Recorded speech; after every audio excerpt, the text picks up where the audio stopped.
Alô. Bom, então, vamos repetir para gravar.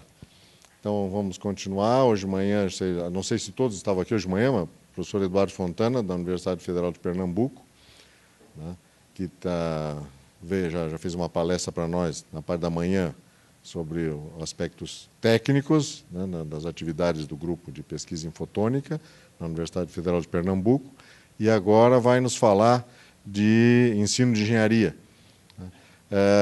Já faz tempo que a gente se conhece, né? Nós temos participado do Comitê de Engenharias 4 da CAPES, fizemos algumas visitas de avaliação pela CAPES juntos, e eu acompanho, nós somos amigos no Facebook.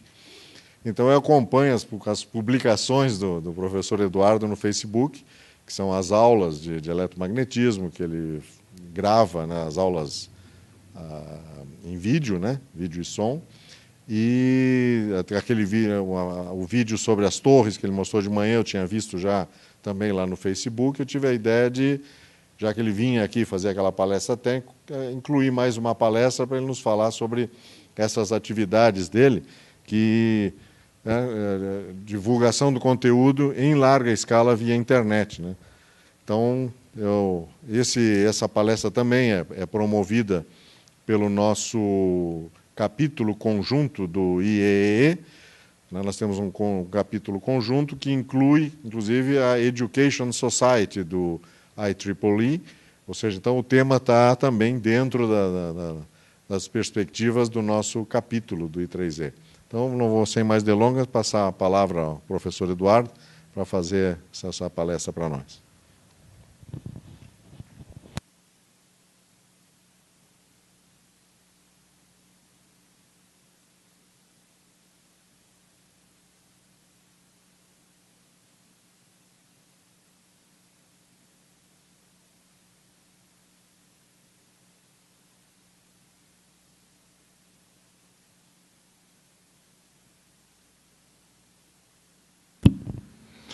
Ok, boa tarde para todos.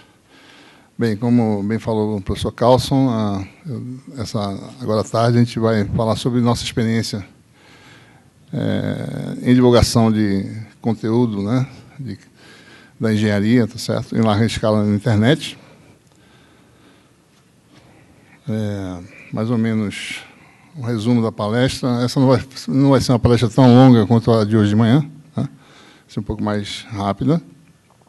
Vou falar um pouquinho sobre a motivação que nos levou a fazer esse tipo de trabalho, né? Vou relatar mais ou menos o histórico de evolução das coisas, inclusive da tecnologia que começou a surgir na internet, para você poder usar essa tecnologia para disseminar informação. Vamos falar mais ou menos do que a gente faz em termos de recursos computacionais para fazer produção de vídeos, né, e publicação desses vídeos. E vamos mostrar alguns exemplos das coisas que a gente tem produzido, né? Como os vídeos educativos que a gente tem produzido, aplicativos web que a gente tem feito, novas ideias com respeito a material didático com um pouco mais de dinâmica inserida nesse material didático, os e-books, documentários científicos e reportagens, ou seja, como é que a gente organiza essa informação e divulga em geral. E, no final, a gente vai mostrar alguns resultados e perspectivas e algumas sugestões em termos institucionais para instituições no Brasil de uso desses recursos, né? Quando era estudante da Universidade de Stanford, eu observava, a Universidade de Stanford tem o que se chama Stanford Instructional Television Network, que permite eles darem aula para vários engenheiros de empresas espalhadas pelo Vale do Silício, lá na Califórnia, né? E já em 83, e bem antes, né, em 83 foi quando eu fui fazer doutorado, o instrutor, ele, em muitas situações, tinha salas especiais, que o instrutor ministrava aula sentado, né, de frente para a audiência, né? Cada estudante tem um monitor de TV na sua mesa. Então, o instrutor faz a sua aula sentado, anotando em papel, tá certo? E uma câmera superior e uma frontal, né? Um esquema parecido com esse, agora tinha uma câmera superior focalizando as anotações do instrutor. Então, o quadro virtual do instrutor é um pedaço de papel com uma caneta, né? Eu sempre achei interessante essa forma de é confortável, inclusive, para o instrutor ensinar dessa forma, né?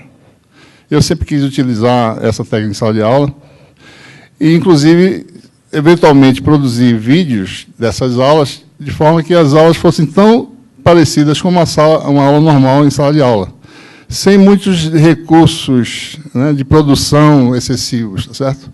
Mas a ideia era tentar produzir material em que o que fosse registrado e visto pelo aluno fosse tão parecido com uma aula feijão com arroz em sala de aula, com erros, inclusive, do instrutor, que acontece naturalmente, certo?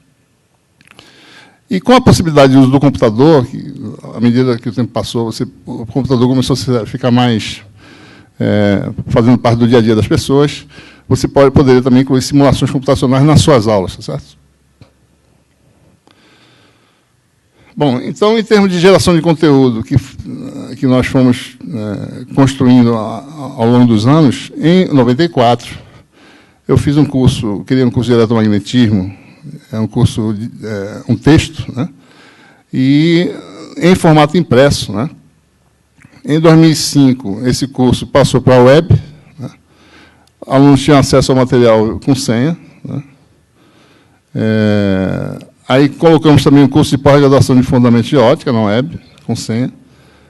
Em 2006, um curso de eletromagnetismo avançado, totalmente aberto, acessível via HTML. Então, você observa que esses dois cursos eram via senha, né? E em 2011, eu decidi deixar esse material totalmente disponível para quem quer que seja, aberto para qualquer estudante, não só da universidade, como qualquer outro estado, certo? Só para mostrar de que forma a tecnologia começou a surgir, né? Para facilitar a disseminação de conteúdo, em 2005 apareceu o YouTube, né? Um canal qualquer pessoa podia colocar vídeos no YouTube, né? Então, em 2006, eu criei um canal, mas, nessa oportunidade, um canal de vídeos musicais, né? Porque eu tenho uma banda e comecei a colocar vídeos da banda no YouTube, tá certo? Então, essa foi uma das coisas que a gente começou a fazer.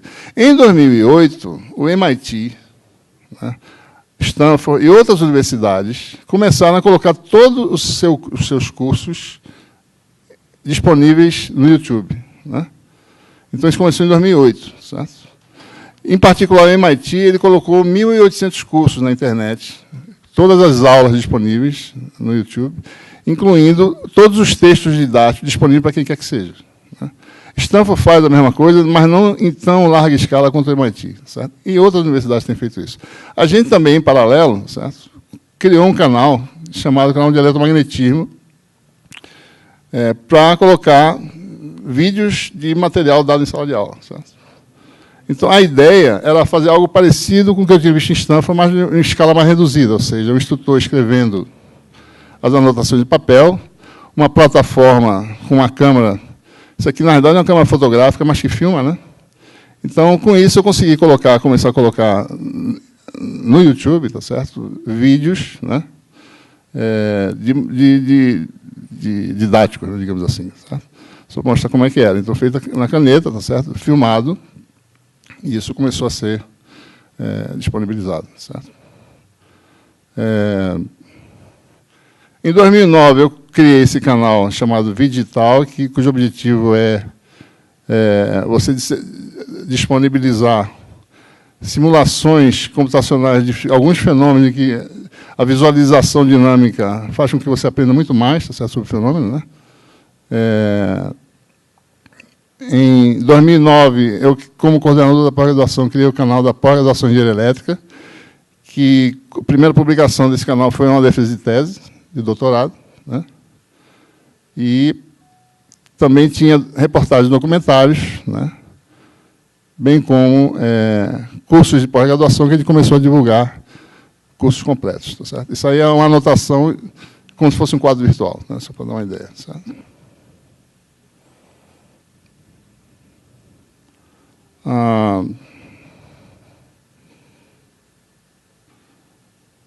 Bom, e com isso, né, a gente começou a fazer cursos completos também, certo? Com vídeos gravados em sala de aula, gravação ao vivo. Então, essa aula é dada, tá certo? Gravada e disponibilizada na internet, né? Então, em agosto de 2009, a gente colocou um curso completo de eletromagnetismo avançado da pós-graduação. 2010, Fundamentos de Ótica, né? Em março de 2010, o primeiro curso de graduação de eletromagnetismo, né? E segunda edição em 2010, eletromagnetismo 2 nesse primeiro semestre, e eletromagnetismo 1, novamente a terceira edição, que está sendo colocada no ar esse semestre. Ou seja, nós temos agora, no momento, 4 cursos, né? 2 de pós e 2 de graduação completos disponíveis. Certo?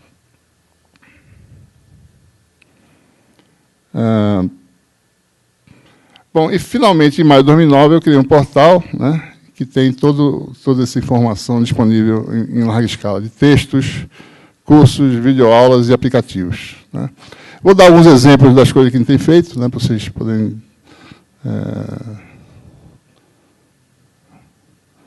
Bom, esse aí é mais ou menos o esquema de produção de como é que é feita, como é que é dada uma aula, tá certo? Esse é um esquema que envolve uma câmera, né? Nós temos isso aqui muito mais sofisticado. Tá certo? Mas o que a gente está falando aqui é de um recurso mais simples possível que permita você mostrar uma aula completa na internet. Tá certo? Então, você tem um instrutor sentado com uma mesa digitalizadora, né?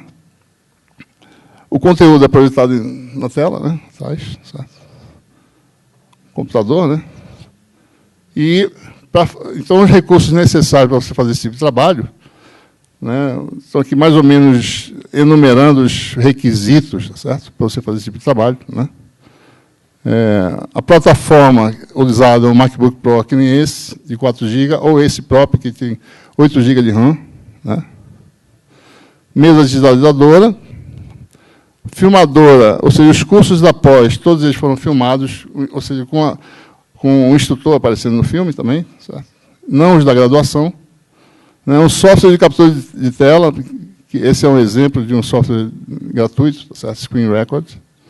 Né? Um de gravação de áudio, né? GarageBand, certo? O GIS de quadro negro virtual, que eu vou mostrar para vocês como é que aparece. É o Adobe Illustrator. Né? Apresentação Keynote, que é a plataforma que a gente está usando agora, ou PowerPoint. Né? Software de simulação, a gente usa Grapher, que vem no Macintosh, e o Matemática, tá certo? E a produção de vídeo, atualmente, está sendo feita nesses computadores, ou nesse, ou num outro iMac de 16 GB de RAM. Né? Então, precisa de um software de conversão de vídeo que vem da câmera, tá certo? E sincronização de áudio, certo? E, finalmente, o software de edição final do vídeo. Né? Só para dar uma ideia do tipo de tamanho de arquivos, né, que a gente usa, tá certo? Para 1 hora de gravação, aproximadamente, você tem de áudio, você gera 800 MB, mais ou menos, 5 GB de vídeo da filmadora, se for o caso, e 5 GB da tela do computador. Né? Então, isso é para 1 hora. 2 horas é o dobro, 10 GB. Tá certo? Então, é importante observar que, para você trabalhar com esse tamanho de arquivo, você tem que usar uma plataforma de 64 bits. Não pode ser um computador de 32 bits. Tem 64 bits, né? Para você poder ter arquivos contíguos de 8, 16, 20 GB ou 40 GB. Tá certo? São arquivos imensos. E a máquina tem que ter esses recursos também. Tempo de edição, para dar uma ideia, né? Se incluir a câmera para você editar, porque com câmera você tem que fazer cortes do instrutor e das anotações. Então, isso demora mais. Então, para cada hora de vídeo, você demora 1 hora para editar. Certo? Se você não tiver a câmera do instrutor, você tem 5 minutos para 1 hora de gravação. Então, você é só sincronizar e produzir. Certo? A renderização, quer dizer, a produção. Você tem um vídeo editado para produzir o seu vídeo final, é 1 hora, mais ou menos. Né? E o tempo de publicação é o tempo de você botar na internet, é o tempo de você colocar as informações do vídeo, 30 minutos. Certo? Então, eu faço isso todo dia. Cada vez que eu dou uma aula, ela no mesmo dia está publicada. Certo? Eu faço todas essas etapas para produzir. Né? Vou fazer alguns exemplos aqui para mostrar para vocês. Isso aí é o exemplo de uma aula da pós para mostrar como é que é a edição, depois de editado. Tem uma vinheta inicial, vocês estão vendo aí, tá certo? Eu tenho o instrutor dando aula, né? Daí você tem a edição, esse é o quadro virtual, certo? Então fica chaveando entre instrutor e quadro virtual. Observe que é bastante nítido, né? Diferentemente dos cursos do MIT ou de Stanford, que você não vê muito bem o quadro negro, aqui você vê com nitidez, porque é a captura da tela do que você está fazendo. Certo? Outro exemplo aí, curso de graduação em que o instrutor não aparece, só as anotações no quadro virtual, né? A vinheta inicial, que a gente faz também, tá certo? E aí, isso é um quadro virtual. Então, é como se fosse uma aula normal, né, com deduções, tá certo? Sem ser aquela de informativa, né? Não é informativa, é aula normal de quadro negro, que o aluno vê como sendo uma aula normal, tá certo? É tão real quanto possível, né? Certo? Para dar um exemplo aí, né? Isso é só mostrando como é que aparece para o aluno isso aí. Isso aí é um exemplo de um vídeo educativo que a gente desenvolveu, tá certo? Para mostrar como é que é o diagrama de radiação de antenas para vários comprimentos de antena de polo, né? Então, esses são materiais educativos que a gente desenvolve e coloca na internet, né? Mostrando o aparecimento de lobos laterais à medida que o comprimento vai aumentando aqui, né? Certo? Isso foi desenvolvido em matemática, né? E produzido diretamente e colocado para divulgação para os alunos, certo?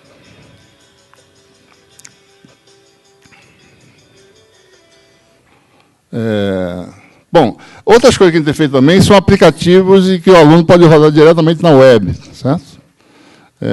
Como nós temos hiperlink aqui, eu vou poder clicar aqui e voltar, tá certo? Então, esse é um exemplo importante. Deixa eu ver se ele vai. Esse aplicativo aqui, né, em que o aluno roda diretamente de qualquer lugar, tá certo? Ele basta que ele tenha uma plataforma chamada CDF Player, que qualquer pessoa pode ter, é grátis, né, para poder rodar essas coisas, né? Então, aqui é em português, infelizmente, pelo tamanho da tela, a gente não vai conseguir... Bom, isso aqui é uma carta de Smith, não sei se alguém sabe o que é isso, tá certo? Mas isso é um recurso utilizado para casamento de impedância, né? Então, a gente faz casamento de impedância agora usando esse aplicativo. Ele está disponível na web diretamente, certo? Você pode fazer, fazer várias coisas, tá certo? E controlar os parâmetros de transformação e calcular muitas coisas usando esse aplicativo. Então, a gente tem desenvolvido aplicativos também que rodam diretamente na web, tá certo? Para o aluno poder utilizar, manusear esses conceitos, né? Isso aqui também está publicado no próprio site da Wolfram, né, que é o desenvolvedor do aplicativo matemática. Então, você tem lá também... deixa eu voltar aqui para a apresentação. Isso também está no site da própria Wolfram, né? Esse Smart Smith, que é o nome desse aplicativo aqui, certo? Bom, esse é um outro exemplo de coisas que a gente tem feito, né, para disseminação de conteúdo. Um outro conceito importante é você colocar o fenômeno físico e a dinâmica dele dentro do livro, certo? Então, esses são os cursos que estão disponíveis, que eu falei para vocês, em larga escala, abertos para quem quiser. Então, só para mostrar mais ou menos, isso aqui é o livro, tá certo? Vamos aqui no capítulo 1, né? E você tem aí, deixa eu ir no lugar onde tem feito isso já, tá certo? Você tem aí, explicando como é que é o sistema de coordenadas cilíndrica, né? Você tem uma figura, tá certo? E você clica aqui, você tem aí, mostrando, você girando a figura, e tem música também, etc. Tá certo?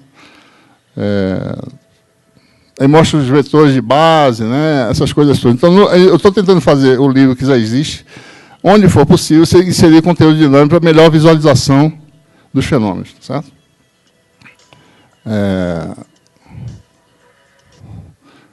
Mais outro exemplo que eu gostaria de mostrar para vocês. Cadê? Como foi parar? Está aqui.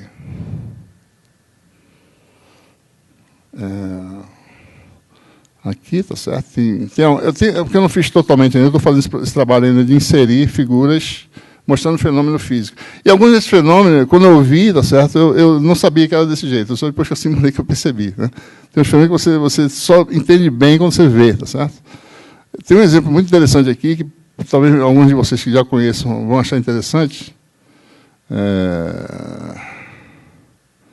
que é esse aqui, certo? Pronto, isso aqui é uma figura mostrando o efeito de penetração em condutores, né? Não sei se alguns de vocês já viram isso, certo? Mas é assim que é a dinâmica, né? Então o aluno pode ver isso aí, tá certo? Uma onda vem, incide numa superfície e penetra no condutor, né? A sensação que dá, certo? Eu vou só falar um pouquinho do fenômeno rapidamente, é que a onda tem frequência menor dentro do condutor do que fora, certo? Dá essa sensação visual, não dá? Mas não é verdade, a frequência é a mesma, né? Se você cortar num ponto aqui, você vai ver que é a mesma frequência, certo? Então, a gente está fazendo livros eletrônicos que mostram o fenômeno diretamente no livro. Então, isso é uma outra produção, né, de conteúdo que a gente tem desenvolvido. Isso aí é outro fenômeno, tá certo? E um outro tipo de produto de disseminação de informação é que a gente mostrou hoje de manhã, né? A gente filma também alguns experimentos de campo que a gente faz e coloca isso para divulgação em larga escala, né, nos nossos canais, tá certo? Então, isso aí a gente mostrou hoje de manhã detalhadamente, não vou mostrar totalmente o vídeo, mas só para mostrar que a gente mostra o trabalho, tá certo? Inclusive, a gente está colocando como ideia também, nos artigos científicos, onde for possível, colocar vídeo mostrando como foi feito o trabalho, certo? Então, você documenta o trabalho e colocar o vídeo mostrando como é que o trabalho foi feito. Se você tem uma montagem, fazer uma filmagem da montagem, botar como referência no artigo, entendeu? Estamos fazendo esse tipo de trabalho também, né? Um outro exemplo de reportagem, né? Ou seja, quando aparece uma reportagem, a gente coloca. Isso aí é um exemplo de reportagem que a gente veicula no canal de vídeos da pós-graduação. Isso aqui é uma reportagem do Bom Dia Brasil, que saiu de um trabalho do grupo lá de Recife, né?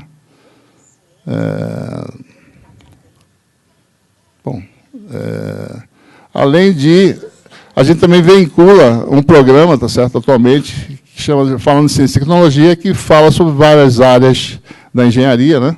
Isso aqui é um apanhado do que a gente tem publicado lá, atualmente, né? E divulgado isso, né, no canal da pós-graduação, tá certo?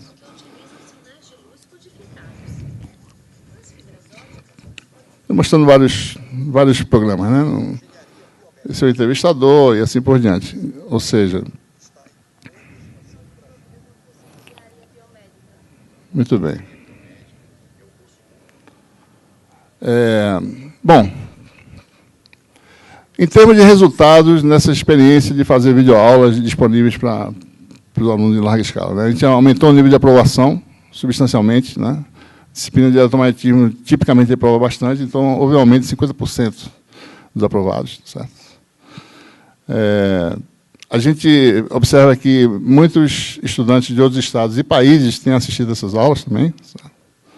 E só para dar um exemplo, né, do tráfego, né, de visitantes, né, nós temos... Opa, deixa eu voltar aqui. No canal de eletromagnetismo, que a gente tem no YouTube, nós temos 140 mil visualizações de vídeos, mais do que 200 inscritos no momento, né? A cada dia se inscreve uma nova pessoa, certo? Eu fiz também um experimento de dar um curso completo em vídeo, sem a minha presença, certo? Pré-gravado, né? E para garantir que todo mundo realmente assistisse às aulas, né, eu fiz avaliações a cada 3 aulas, né? Então, no total, para esse curso específico, foi da pós-graduação, porque tinha 2 alunos, então fiz experimento com esses 2 alunos, um curso completo em vídeo, sem a minha presença, só para tirar dúvida, quando eles podiam me procurar para tirar dúvida, com 6 avaliações. Então, o aluno é obrigado a assistir às aulas, porque tem que fazer prova o tempo todo, certo? Então, tem sempre a avaliação do conteúdo, inclusive, né, lista de exercício, etc., né? E foi muito bem sucedido esse experimento, né? Eu também estou fazendo isso, né, porque muita gente agora com essas videoaulas, muitos alunos, não estão indo para a aula, certo? Então, eu também fiz, aumentei o número de avaliações para garantir que o pessoal está realmente assistindo a aula, se ele não está indo para a aula, que esteja assistindo a videoaula, certo? Então, esses experimentos foram feitos, né? A gente cria grupos de discussão, né, Facebook e Google, né, para as pessoas discutirem, né, o assunto e assim por diante, né?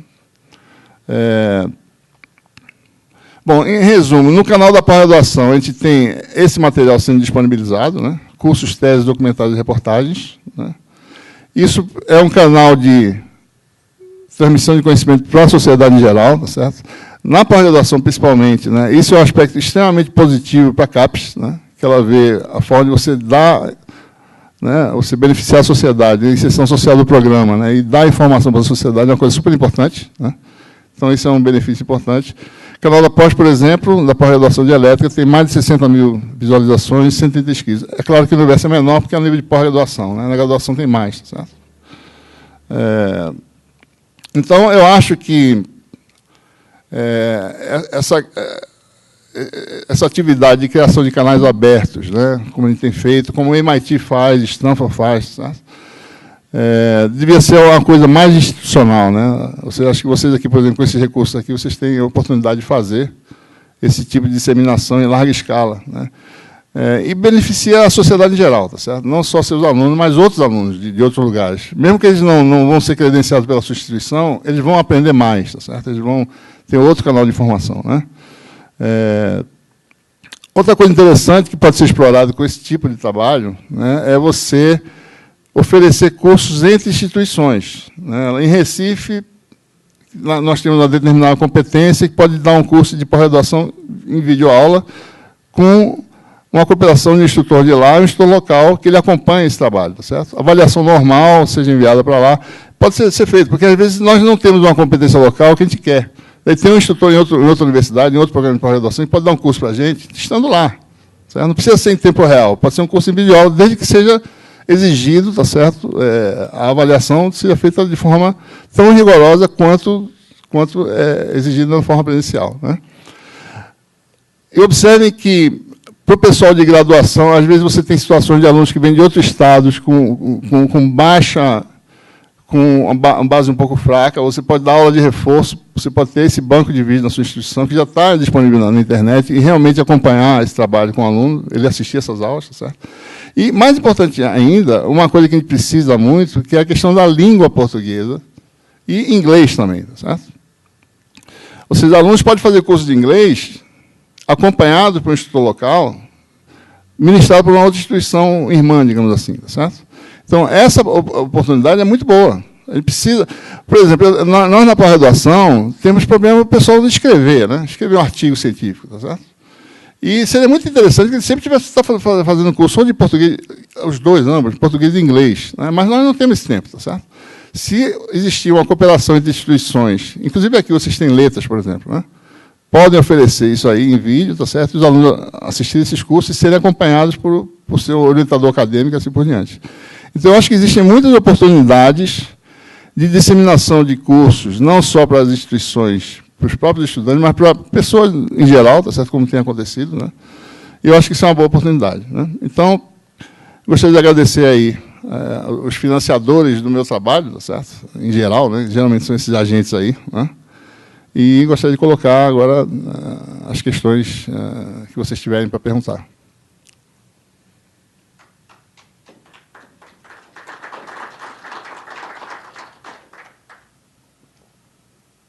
Microfone, né? Acho que... Microfone. Tem sem fio? Tem sem fio. Sem fio está onde?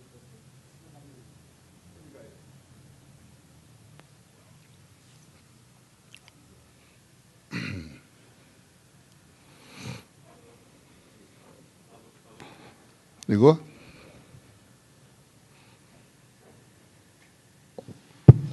Agora, pegou. Ok. Oi.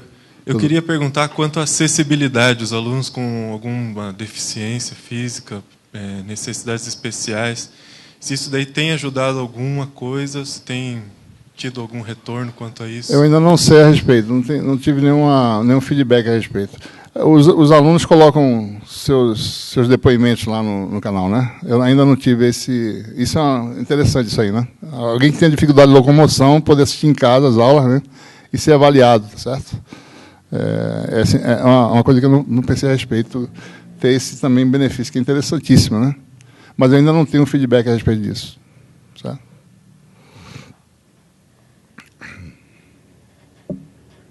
Desligar, né?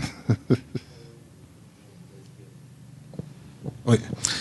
Eu não entendi muito bem como é que é o acesso a esses cursos que seriam...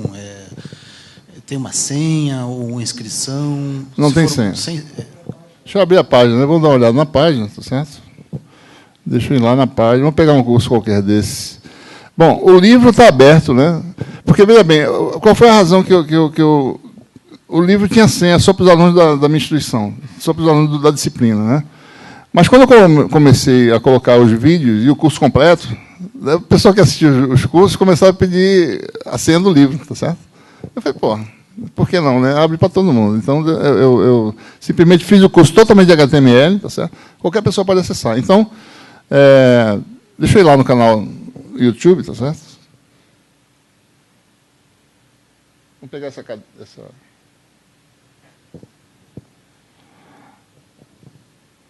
Então, isso aqui está disponível, o curso completo, né? Deixa eu mostrar aqui de uma forma mais... Infelizmente a tela está muito grande, né? Mas aqui tem, por exemplo, o curso completo de Eletromagnetismo 2, que foi dado no semestre passado. Está aqui. São 18 aulas, certo? Então, está disponível para qualquer pessoa assistir o curso completo, desde o começo ao fim. Né? Pode baixar, pode fazer DVD se quiser. Tem um aluno meu que fez o DVD do curso completo para ele. Né? Pode baixar. Né? Existem muitos softwares aí que permitem isso aí. Era essa a pergunta? Mais ou menos. E o texto também está disponível. Tem mais uma questão ainda. Vocês notaram, você falou uma melhoria no aproveitamento das disciplinas. Né? Vocês notaram alguma coisa de chamada de mais estudantes para pós-graduação, por exemplo? Ou isso não se alterou? Isso eu ainda não percebi, se houve alguma melhoria. O que eu percebo é o aumento do número de visitas, né, no canal, tá sendo, número de inscritos. Né, tem no momento aqui 143 mil, né, se vocês estão vendo aí. Visualizações, né? E 204 inscritos no momento, né? E aqui diz, né, onde é que está o curso, está aqui, você pode ir para o curso, tá certo? Que é esse curso aqui, de Eletromag 1, né? E aí você tem as aulas aqui também, né? Vão sendo colocadas. Isso aqui a última aula foi dia 3. E tem uma coisa interessante também, quando o instrutor, que sou eu, viaja, eu deixo a aula em vídeo para eles assistirem. Então o curso nunca atrasa, tá certo? Então tem um benefício também, né? Então isso é interessante. Outra coisa, tem uma coisa que o professor Renato me lembrou, que eu tenho um monitor na disciplina de Eletromagnetismo 1, que começou a fazer vídeo-monitoria. Ele não podia, nesse dia da aula, ele fez uma vídeo-monitoria e vai dar aula no dia seguinte para quem puder assistir. Então, ele está usando também esse recurso, certo? Então, isso é interessante também. Né?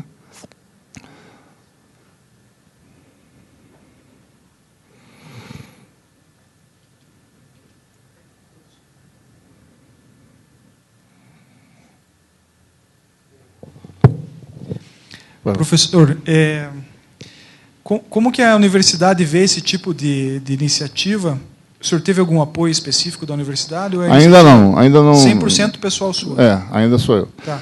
E com relação ao senhor deixar o curso disponível e em situações de viagem ou que o senhor não possa estar presente por alguma razão, o senhor consegue justificar a sua não presença a partir da disponibilidade em sala desse material, ou a instituição é completamente essa iniciativa é transparente? Ela nem percebe. Ela totalmente sem saber o que está acontecendo.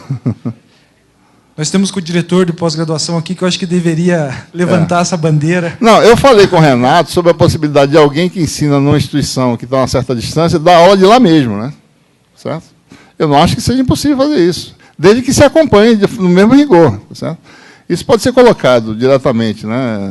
Não precisa ser na intranet, pode ser para todo o Brasil assistir, mas particularmente para o pessoal da tecnológica, né? De campi diferente, que seja credenciado, assistir a aula, desde que tenha um local, tá certo? Um instrutor local e um instrutor que dê aula do outro lado.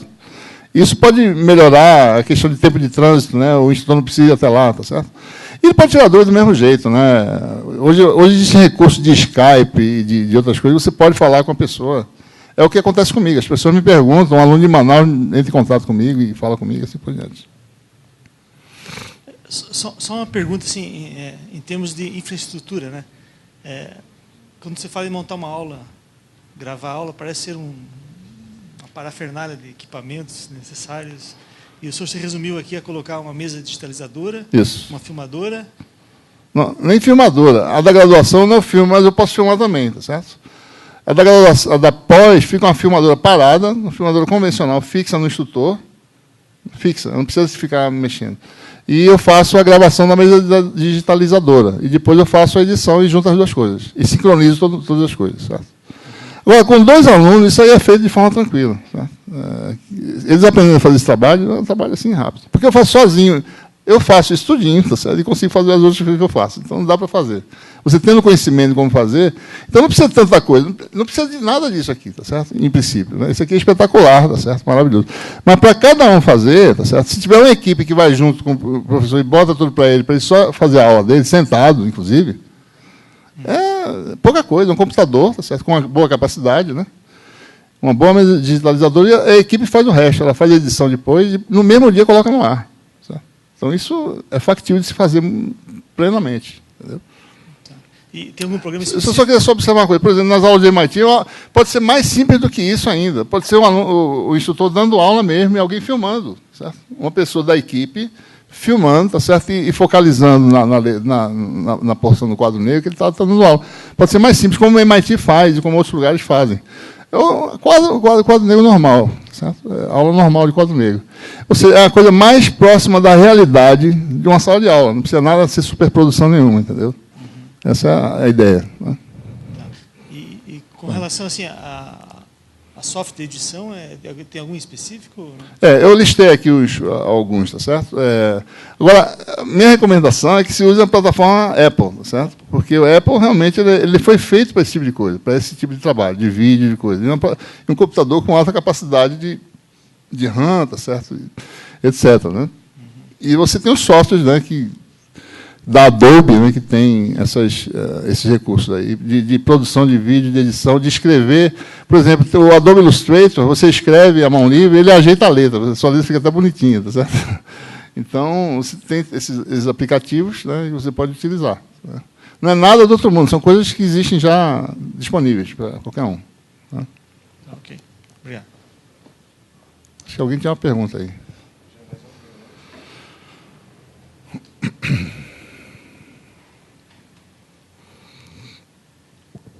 Tinha duas dúvidas. Uma é o tamanho dos arquivos, que falasse ali em 8 GB, mais 8 GB, não sei quanto. Veja, um arquivo de 2 horas, por exemplo, só a tela, né, 2 horas de gravação, são 10 GB, mais ou menos. Né? Quando você edita e renderiza para o YouTube, isso vira 500 MB. Certo?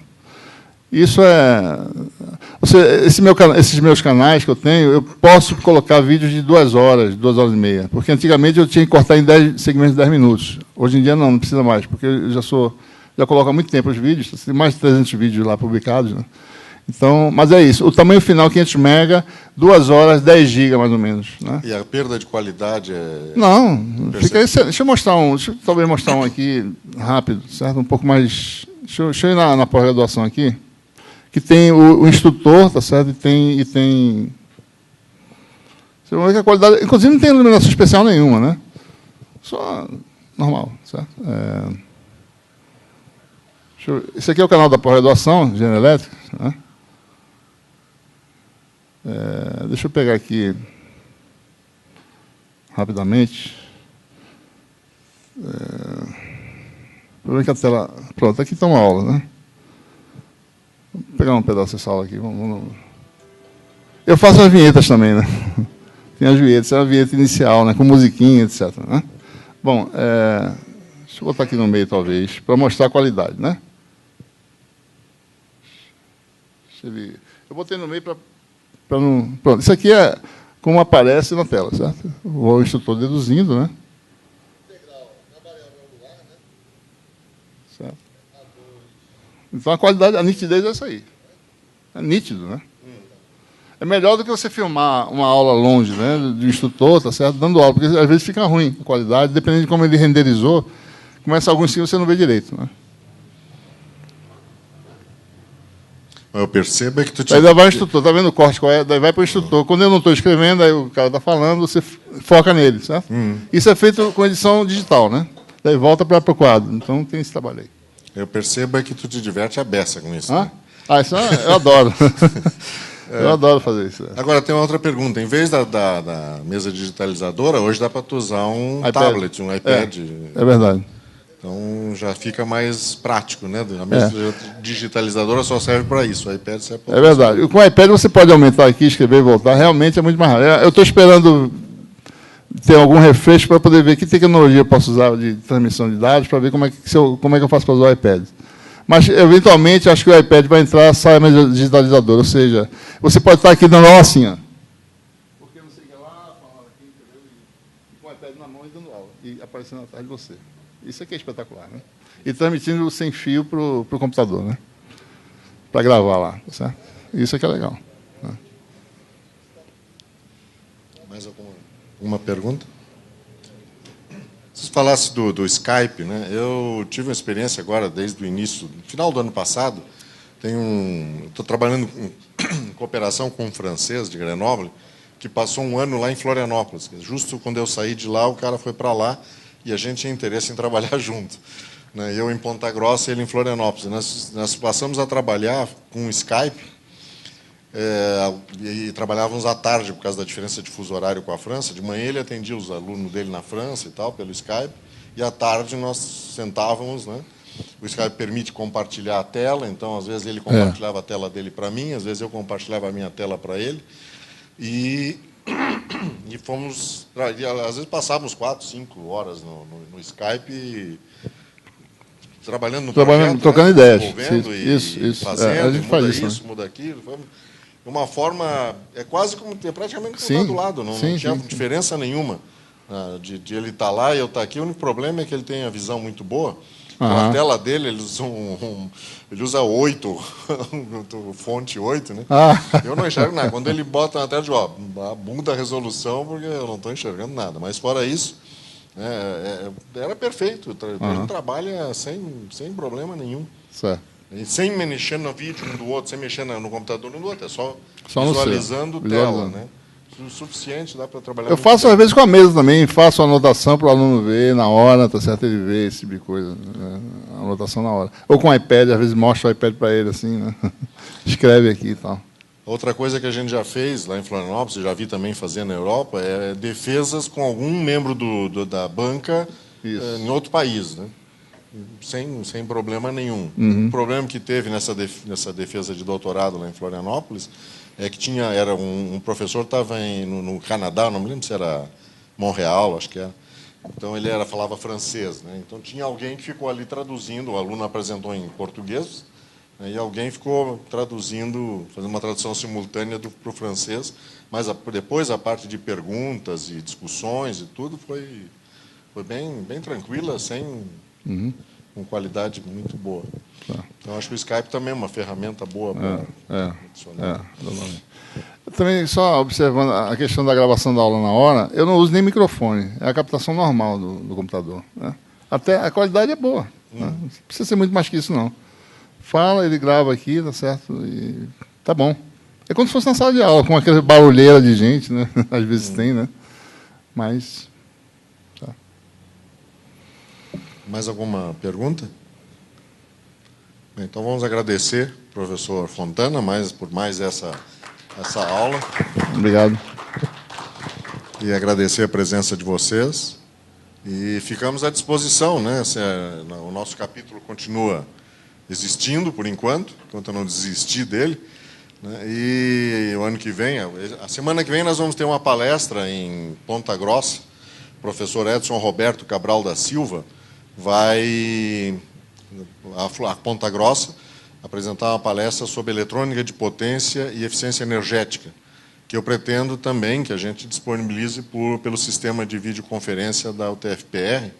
Então, aqueles que tiverem interesse, o professor Edson Roberto, de Campina Grande, Universidade Federal de Campina Grande, né? Ele é fellows do I3E, né?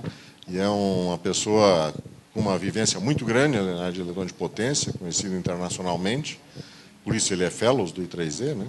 E eu acho que vale a pena aqueles que tiverem interesse. Semana passada nós tivemos o professor Edson Watanabe, da COP, da FRJ, falando também sobre energia eólica, né? Sobre uma aplicação específica, que foi um pouco técnica demais, talvez, para esse tipo de palestra. Né? Acho que a gente deve fazer a palestra um pouco mais geral, como foi a do professor Fontana, hoje de manhã, um pouco mais geral, com mais exemplos, né? Para abranger um público mais amplo, né? Então, a palestra do Edson, a semana que vem, tem esse caráter, né? Já falar de eletrônica de potência e eficiência energética, é uma forma mais ampla de tratar o assunto, né? Eu acho que vale a pena, aqueles que tiverem interesse, deve estar disponibilizado pela videoconferência na quinta-feira também. Porque quarta é feriado, quarta é feriado também, a semana que vem é feriado. Então, estão todos convidados a assistir a palestra do professor Edson a semana que vem. E aí, o ano que vem, devemos ter outras palestras que vamos organizar. Quem tiver sugestões, só que é interessante olhar lá na página das sociedades do I3E, que fazem parte do nosso capítulo, para ver quais são os Distinguished Lecturers, né, que são a bola da vez, porque às vezes todo ano eles trocam, às vezes tem uns que demoram mais, né? Mas porque aí eles pagam a viagem, né, Por exemplo, o Power and Energy paga todas as despesas do pesquisador que vem dar a palestra. Pode vir dos Estados Unidos, da Índia, da Europa, enfim, da China. Então, eles pagam tudo. Nesse caso aqui, o capítulo é que está pagando tudo. E de onde é que vem o dinheiro do capítulo? Eu tentei já cobrar por uma palestra e não tive sucesso. Eu era um pesquisador grego da área de sistema de potência, com renome internacional, com livros publicados internacionalmente, né? E eu tentei cobrar, porque os americanos dizem, o pessoal do I3E, eles não, cobram uma taxa, né? Eu digo, olha, professor não paga, aluno não paga, membros do I3E não pagam, então, só quem não for nada disso que iria pagar. E tem as empresas de energia elétrica, foram convidados e tal. Só veio uma pessoa da empresa de energia elétrica que era sócia do I3E, então não pagou também. Então o dinheiro que a gente tem para fazer, como fizemos essas 3 palestras que nós estamos fazendo nesse ciclo, é auxílio que eu peço para as sociedades.